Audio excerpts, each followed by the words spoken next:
Lenhlangano yashukela iEswatini Sugar Association ikukhanze kubalekile ukuthi inikelele lesibhedlela saseRaleigh Fitkin Memorial ngemshina lomkhulu losebenza lapho kuhlinzwa khona abantu.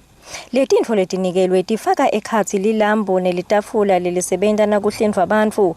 Ngekusho kwasihlalo wenkampani yeEswatini Sugar Association Dr. Philip Nisi uchazile ukuthi kusinza ke kwemphefumulo munye kuhle kakhulu kunekulahlekelwa ngumphefumulo munye. Le inkampani ke yashukela inhlangano yashukela inikela lilambu lelisebenza lapha etheater nalo itafula lapho labantu labaphathekile balaphelwa khona bahlinzwe khona. Lokhu ke lesikunikelako kuyimali leseyihlangene lengu-499,000 emalangeni lesekufaka konke lokuhambisana naloku lokwakha lokuthi lelitafula lisebende nalelambo liphindze likhanyise.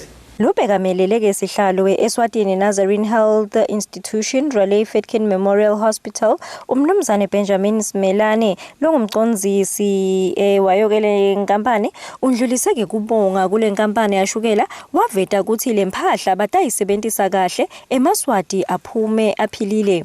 Lesibhedlela ke vele siyindzawo lesebenza kakhulu lebhizi lengacishe ngilinganise ukuthi ngelilanga siyababona abantu abacishe bafike kubo makhulu lasithupha 600 labefika bafuna usizo.